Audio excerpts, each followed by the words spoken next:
The profound and wondrous Dharma is rarely encountered, even in 100 million japas. Having it to hear, accept, and maintain, may I taste the truth of the Tathagata's word.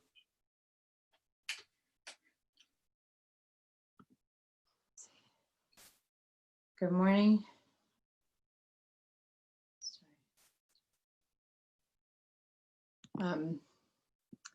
This morning we have Keiryu Liên Shut, Reverend Liên, coming to talk. She has come to Stone Creek a couple times before, so welcome back, Liên. And she's the guiding teacher of Access to Zen Sangha in Oakland, and our Dharma sibling from our time at Tassajara. And we'll keep it brief. And Liên, I just wanted to let you know that we are struggling with the connection to YouTube. So we're recording here and we'll try to figure out how to backload it later if we can. Okay. Something's going wrong. We have some recordings, but so far not on YouTube. Okay, no worries. Thank you. All right, thank you. Thank you for the invitation to speak with you all today, to be here with you all. Liên, sorry, you're still muted. Oh, I unmute myself, so I don't know. Oh, there you go. Okay. Okay, all right. Take two. All right, thank you for the invitation to be here. In particular, thank you to Abiding Teacher Jisho Warner, and of course, Head Priest Sarah and Charlie. And I'll say a little bit more about Charlie and my relationship today in a moment. And I wanted to get some, while we're happy to have this format given the pandemic, it does take away that interaction that happens naturally when we're, body to body, and which is so important in Zen. And so ways of doing this I've created or picked up in all the Zoom events I've been to. So first, what I'd like to do is, as you see, our names are like our name tags now. And so I invite you to go rename yourself and put in your pronouns. So you can do that by hovering over your own picture. And then on the right blue, there's the ... If you click on that, one of the drop down is rename. Can you see that? So then you just put in your pronouns, or one, right? Like mine is she. Great, and that's why there's no, when we get to the more interactive part, it helps me not to make assumptions about you, some biases, verbalize them. And then the other thing is, I know it's so, discordant and chanting for us all to unmute or do it unmute. I will say I do it in my group because I don't mind the discordant so much. And here, another way I'd like us to do is, and it takes time to go through everyone, especially in this format, because we can't see who's next and all that. So what I'd like to do, and did you guys find out you guys can't unmute everyone at once, right? Still, Sarah and Charlie? You're muted. Yeah. It's variable depending on people's accounts. So some people we can unmute, but not everybody. Okay, so what I want, okay, so thank you. So what I want you to do is, if everyone doesn't know this already, probably you know this format, but or this thing, but so the bottom of your screen, there's the mute, right? The little microphone. So right now you're muted, and then I'm gonna count to 3, and after 3, you're going to unmute it, and everyone's going to speak at once, and you're going to say your name and then where you're calling it from. Okay, ready? 1, 2, 3, go. David. Yes.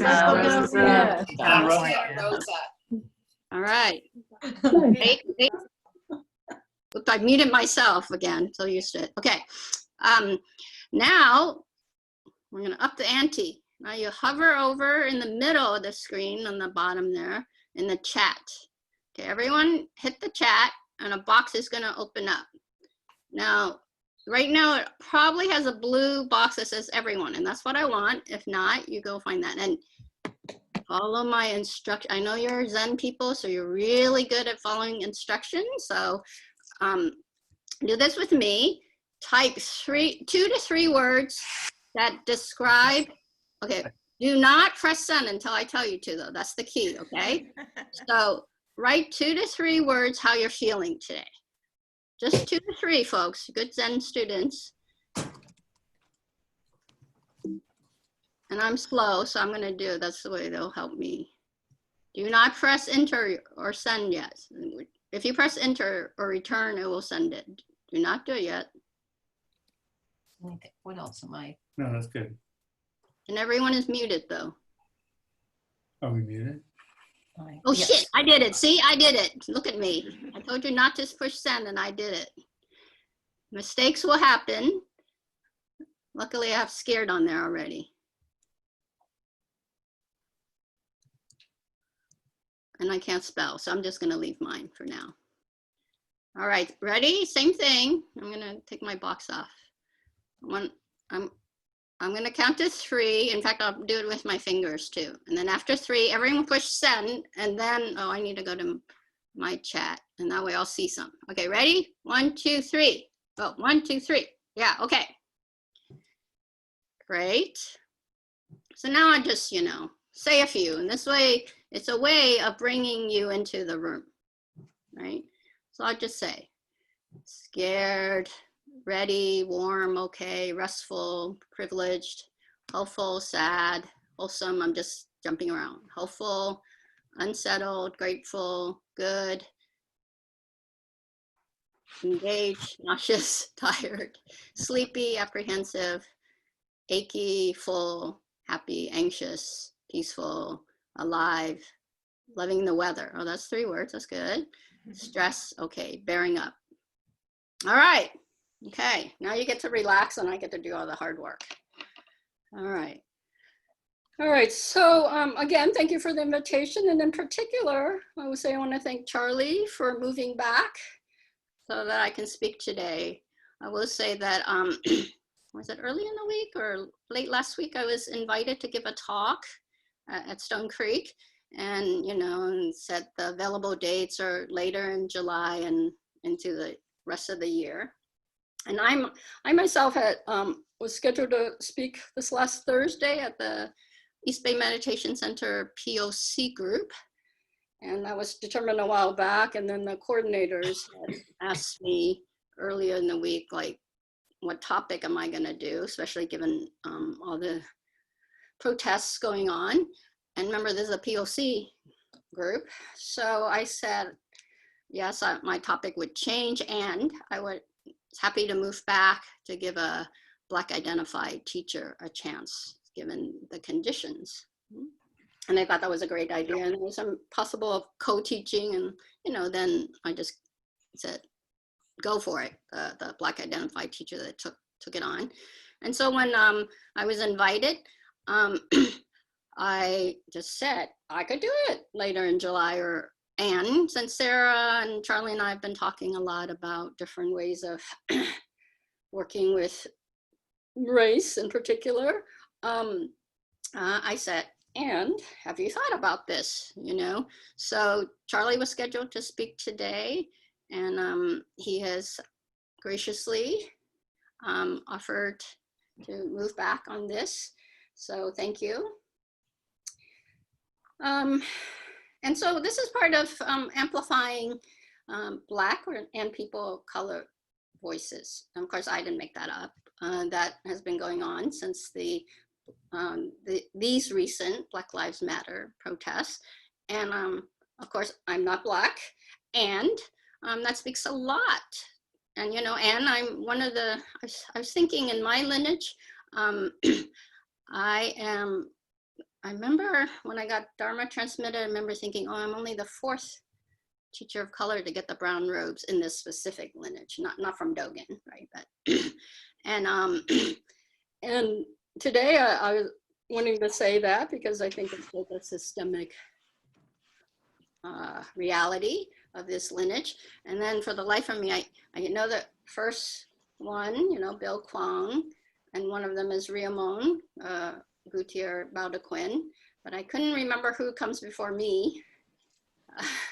And then after me is Zenju. And by that I mean the one that I'm through more, you know, and I think I'm being liberal by including Bill Kwong. So, and that's my take. You know, I'm not a historian. You know, Charlie might tell me something else later because I know he's much more aware of these things than myself. And this is the appearance that I can see as a person of color that's been through the system that I've been through, right? The lineage I've been through. And so, of course, given what's going on the past 3 weeks and as a response to the Amy Cooper incident and the George Floyd incident, and then, you know, and it hasn't ended there, right? Because just 2 nights ago, right now, the Rashad Brooks in Atlanta, right? So closer to home, it's Montserrat, I can't remember his first name right now, Sean. Don Monteros. Yeah. So it just goes on and on. So, you know, I will say I was a little trepidatious about giving this talk or stepping in today. And yet, I've been talking a lot about how our practice is distress, right? And so given the distress of the country, we're kind of practicing. Of course, we're practicing for every moment of our life, which means this moment and this moment. And in these conditions, it's that much more important to rely on our practice. And so there's a whole host of feelings and for all of us. And so I thought I've been reframing the Four Noble Truths to be more engaged for the last year or so, almost a year. And one of the things that I've came up with, you know, that I found myself saying is that a bodhisattva is an agent of change. Maybe that's a new definition of bodhisattva, is an agent of change, right? And so today I want to explore that with you. And what is a bodhisattva? You know, we think we all know, we take the 16 bodhisattva precepts, and here's from dictionary.com. A person who has attained prajna or enlightenment, but who postpone nirvana in order to help others to attain enlightenment. I'm sure, again, Charlie could tell me about probably 12 different ways of the definition of bodhisattva, and I'm using that one on purpose, which you'll understand later, right? And then here's from Uchiyama Roshi in Opening the Hand of Thought. A bodhisattva is an ordinary person who takes up a course in his or her, I'm going to insert there, life that moves in the direction of Buddha. You're a bodhisattva. I'm a bodhisattva. Actually, anyone who directs, and I'm emphasizing, directs their attention, their life, to practicing the way of life of a Buddha is a bodhisattva. We read about Kannon Bosatsu or Manchu Bosatsu, and these are great bodhisattvas. But we too have to have confidence or faith that we are also bodhisattvas. Most people live by their desire or karma. That's what the expression Gasho no Banpu means. And my Japanese is non-existent, so I might be pronouncing this wrong. Gasho are the obstructions to practicing the way caused by our evil, maybe a more current word might be harming, actions in the past. Banpu means simply ordinary human being, that is, one who lives by karma.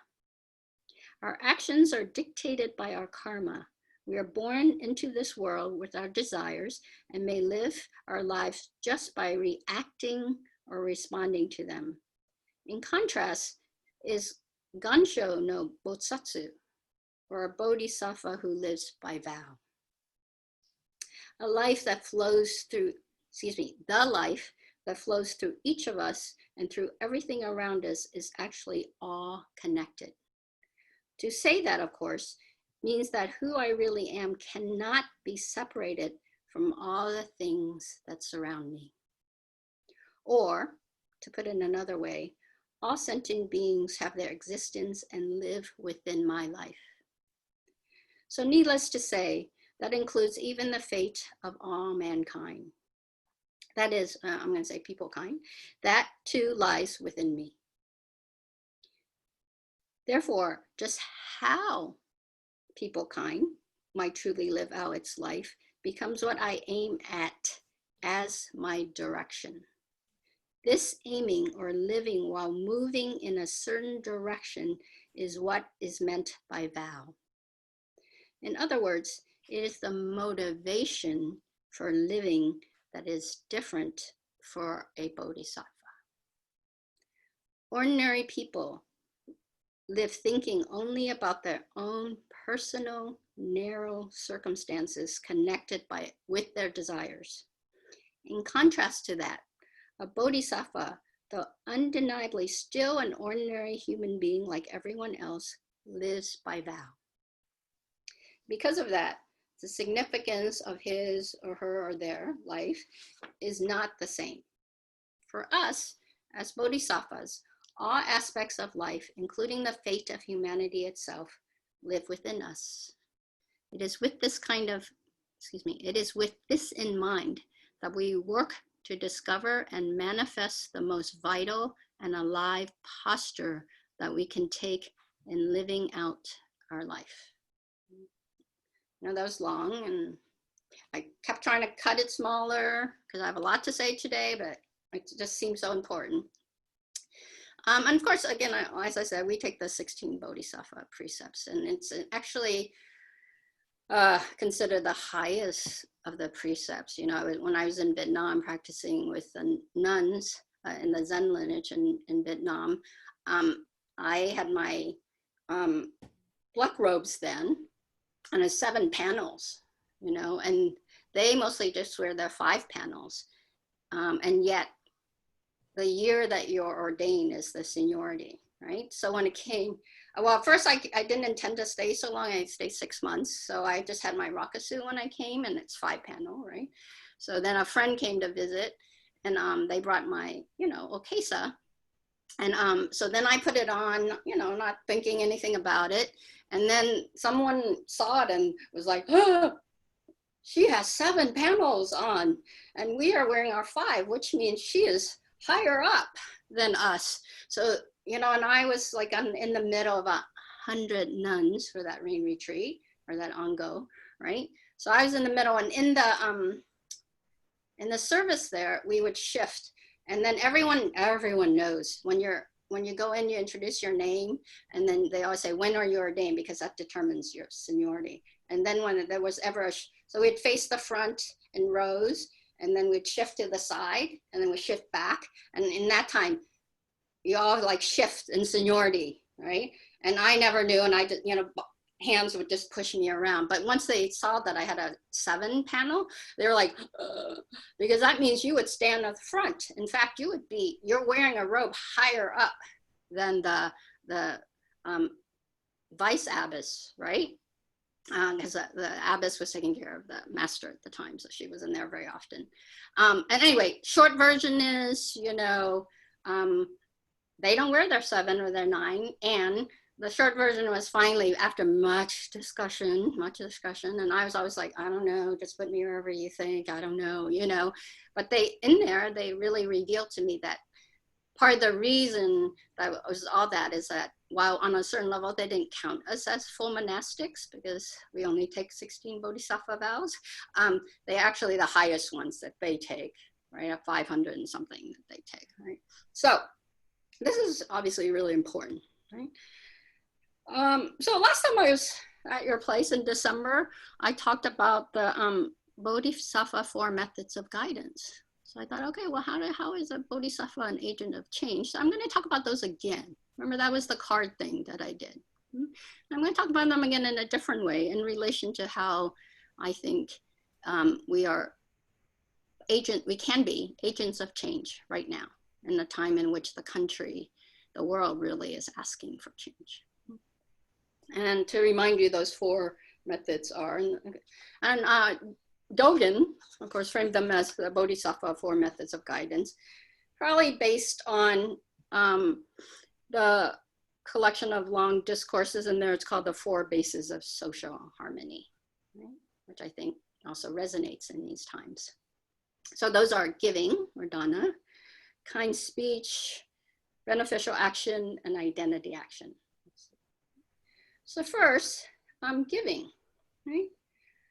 Of course, dana is on many lists. It's first on many lists that the Buddha gave. And again, in Pali, the word is dana, usually translated as generosity. The Japanese is fusei, right?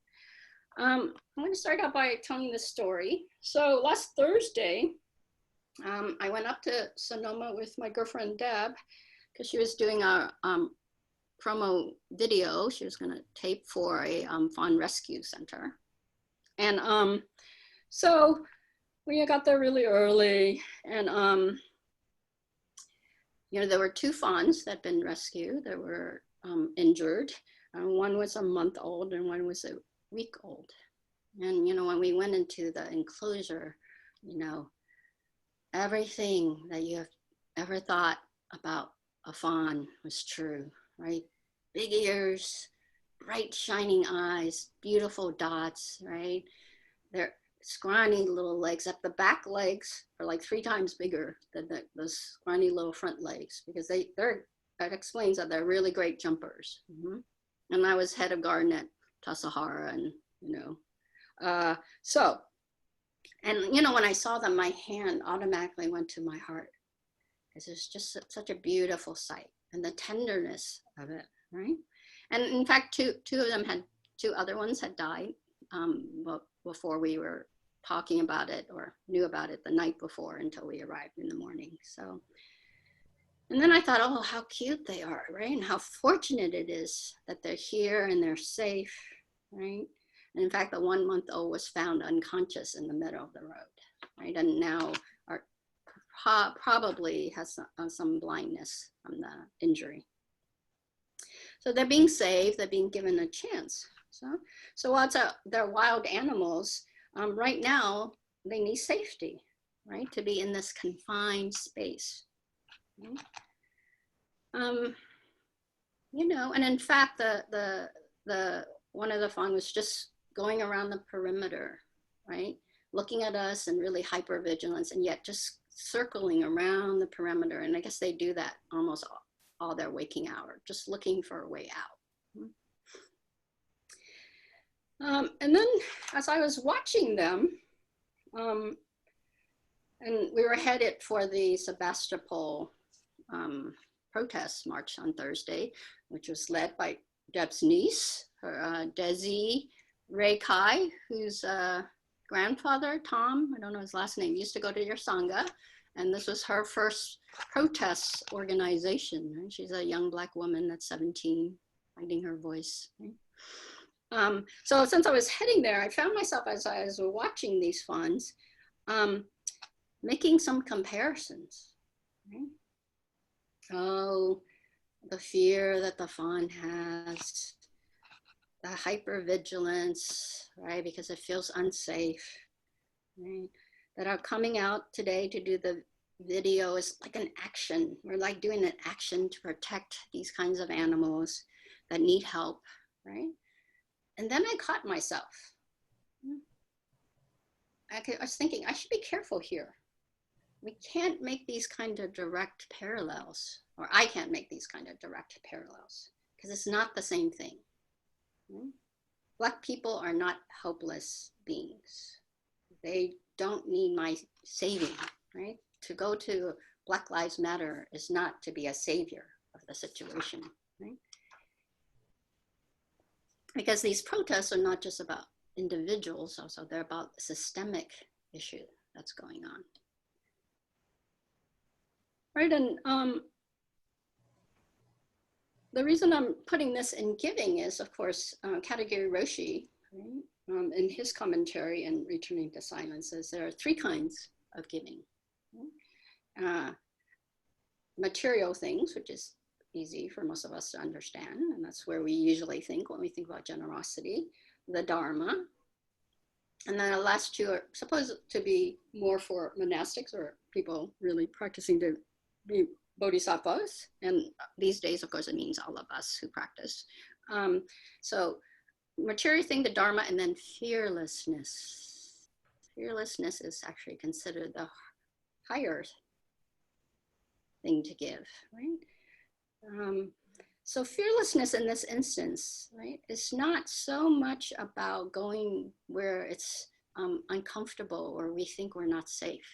That's not the kind of fearlessness I'm talking about today and I want to explore today, right? It's the fearlessness of, are we willing to keep opening and looking and being aware of what are our biases and our tendencies to keep putting ourselves in a role that we've been conditioned to think because of our location in whatever social context we're in, which of course, changes depending, right? For instance, even though I'm a person of color right now, on a certain level, I'm holding, well, not a certain level, I am holding the teacher seat, so my power has shifted. Right? But once I get off the seat, right, it changes. Or like we hear a lot about Black cops, right? Their position of power changes once they take off their clothes, right, and put on regular clothes. Then they just become another scary Black men to many people, right? So even with the above insight I was having, right, it's so pervasive, it's so insidious, this wish to be something special. As I was sitting there, we were there for a while in silence. Dad was filming, I was the assistant, which mostly I just got to watch. And about half an hour in, when the fawns were a little more settled and a little further from the fence and looking at us, not so much it seemed with hypervigilance, I found myself thinking, oh, I'm a Zen teacher. My energy is really mellow and peaceful. And so I'm going to put my hand down and I know the fawn's going to come up. I just know it, right? And then I caught myself thinking, oh yeah, why do I think I'm special? This is a wild being, right? So, but I'm telling you, that hand went down because I just had to test it. Of course, it did not come to me. Of course, it did not come to me. Yeah? And then, I was asking Dad, my girlfriend, who's an animal rights person and very, very sensitive to animals, not the sense, I don't have the same kind of sensitivity, right? And so I was just checking out with her if this was a good story for this talk. And then she's like, I don't know, because you and animals sometimes, right? And then I'm like, give it to me. I'm going to be brave here. And the first thing she said is, those fawns are not it. They're male fawns, so please say he. Right? And I kept the it to make the point. Right? Then the other thing she said is, it's really important to understand that these are baby deer, right? The rescue center only deals with fawns because adult deers, right, are not rehabilitatable. That's not a word, but that's how it's coming out. Because they will literally have a heart attack because their nervous system, they're wild animal that do not want to interact with beings. And in fact, the fawn rescue people who've been doing it for a long time, obviously, said that if they had an adult in there, it would just run against the fence like as a suicide thing because it just will not be enclosed, right? And in fact, in this fawn rescue thing, because they know that, they keep them only up to 4 months because that's when they lose their spots, and which makes them more of an adult. And so they, like, the caretaker person was petting the fawn as he was feeding her. And I guess that's because that's part of what the mother does, and checking the butt to make sure it's clean and stuff like that. And they said at 3 months, they don't touch them anymore. They just bring in the food. They don't even talk to them after 3 months, because they're trying to, you know, take the humanness out of it, so that when at around 4 months, if they're well enough, that's when they're released back into the wild. And so that's part of the stage, right? So again, fearlessness here is our willingness to keep watching our conditioned patterns, right? And willingness to keep on finding ways in which we can be more skillful and more aware and acting on that. Second in the Bodhisattva for, I need to go a little faster here, so I'm gonna talk really fast, is kind speech, right? And this one actually is an easy one for me right now, a short one right now, which is, I think in these times of Black Lives Matter, mostly, unless you're a Black person, it is to do deep listening, right? Because speech is not just about what we say. Speech is about how we create the container for speech to be heard. So deep listening, amplifying people of color voices. So I'm gonna leave that one. And then beneficial action. I'm gonna make the abbreviated version, because actually category Roshi in this comment says beneficial action is basically dana and kind speech. So I'm gonna keep that one easy, short also, even though I have a little more in there. I will say, maybe I will say that engaging in something bigger than yourself right now, in any way you can, I would say is beneficial action. No neutrality, right? Silence equals death, we used to say in the AIDS movement. And now we could say white silence is violence. And then maybe in another way I would say is joining or doing some kind of action. And by that I don't mean the literal action, but an action as in something to dismantle or to reframe or to reform, if that works better for you, that enacts what's important to you. So the fourth is identity action. And in general, this is the harder one to understand, and it certainly was for me. And so from the long discourses, one translation is that it's being equitable. And colloquially, I think this from Nishijima and Cross, it's being in the same boat. And in Japanese it's doji. This do is same, ji is thing, matter or task. So translation is cooperation. So I went to another story. So, excuse me one second.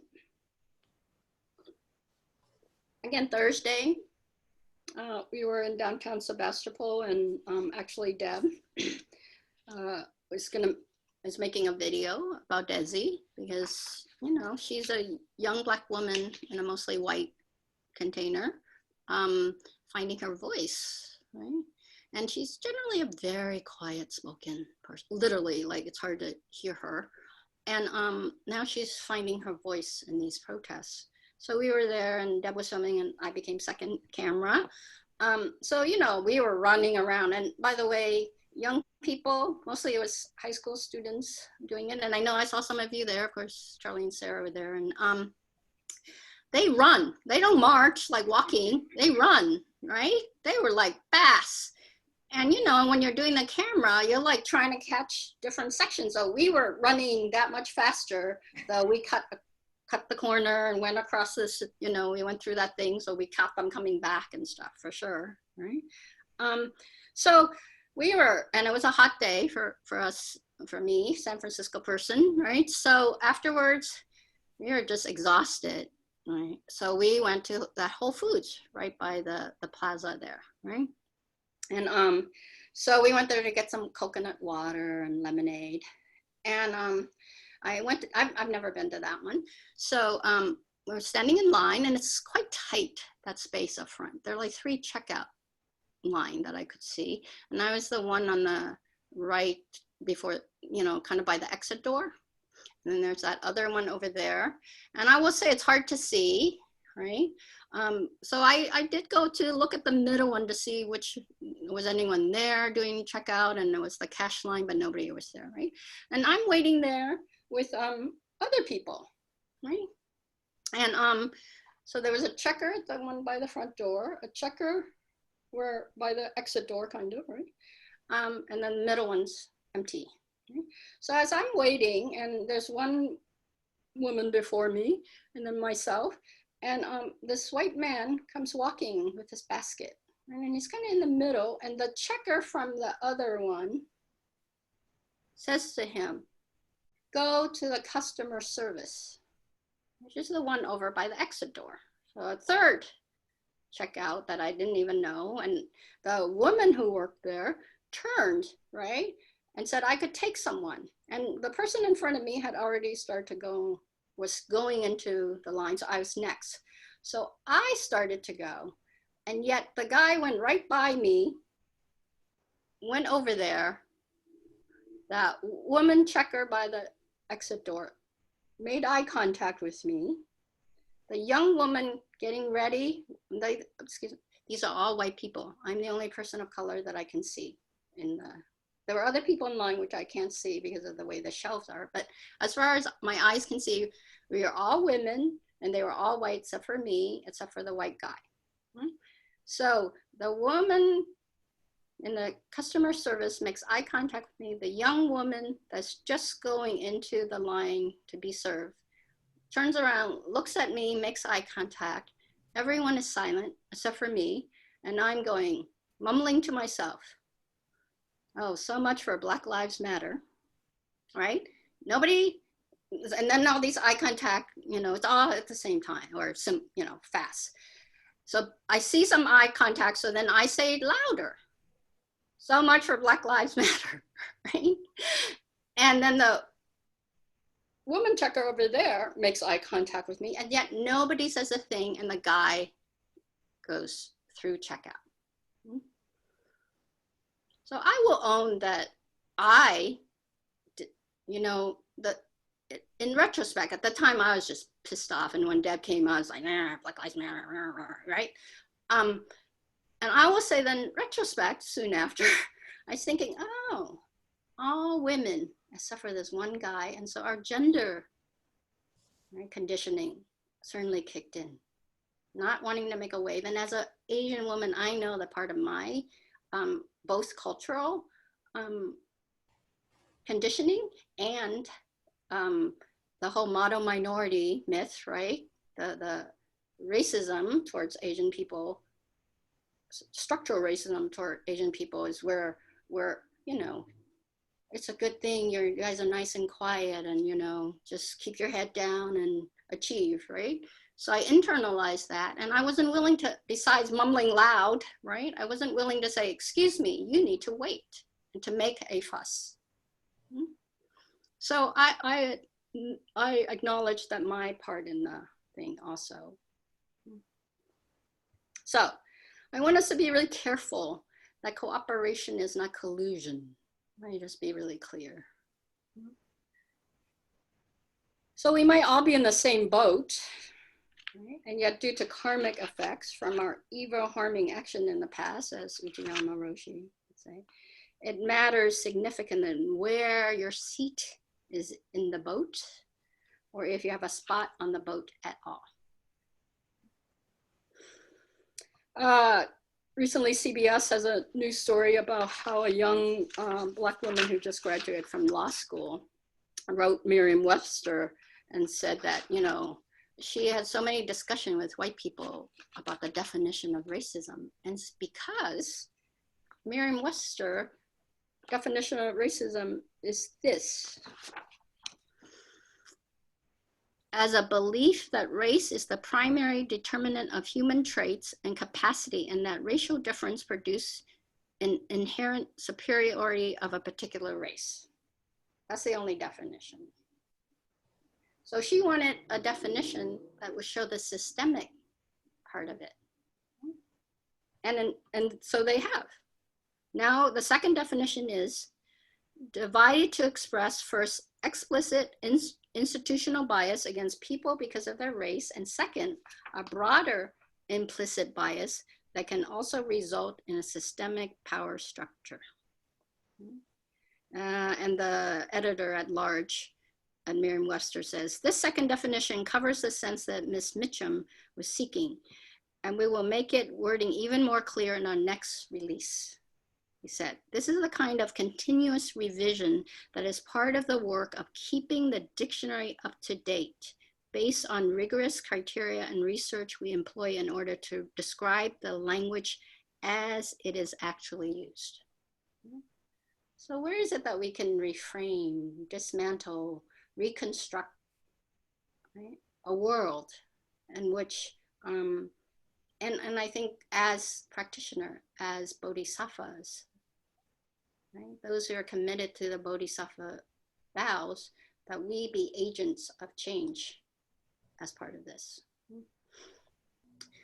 right? I wanted to not take Q&A and actually to do an exercise instead. We can go to 11:30, is that correct? Okay, so what I'd like to do is this. You're gonna all go into breakout rooms of 3 or more. And you're going, I would have liked it to be role play, but it's a little harder to role play on Zoom. But if anybody wants to get up from their chairs in your group and, you know, do it, that's fine. So you're going to role play, I say 3 if they're 4, the incident in Whole Foods. Someone could play my role, someone could play a checker role, and someone could play the person, the male person who checked out. And what, you know, as bystanders, sometimes we think our role is just to keep quiet, and yet it was a bystander who videotaped George Floyd, the event with George Floyd, and look what happened. So here's an opportunity to practice, to try to engage. And you know, and if it makes you feel uncomfortable to think, oh my God, how stupid or whatever, I'm gonna ask you, I'm gonna invite you to be with that discomfort and just try it on. Right? You know, at EBMC, that's the first in the multicultural, you know, communication. And I always say, oh, that's the Zen motto, try it on. Because our practice is to engage, to give it a try. So that's why I'm asking of you. Whatever you do in your group is up to you. All right, so what I'd like you to do is play the 3 different roles, and then you're gonna have 5 minutes. I think that's enough so we can come back.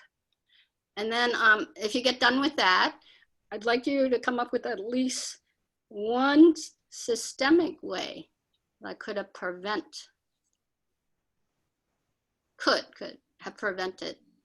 what happened to me at Whole Foods. All right, go.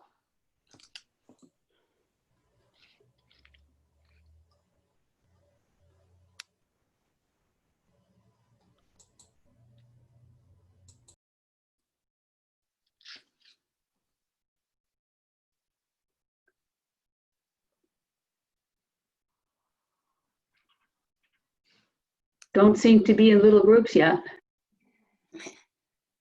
Sorry, just be patient for a minute, just because I'm assigning them so that we have the right number of people, because some people are 2 people in a room. Oh, that's okay. Just make it 4 then, if that's easy. It can be more.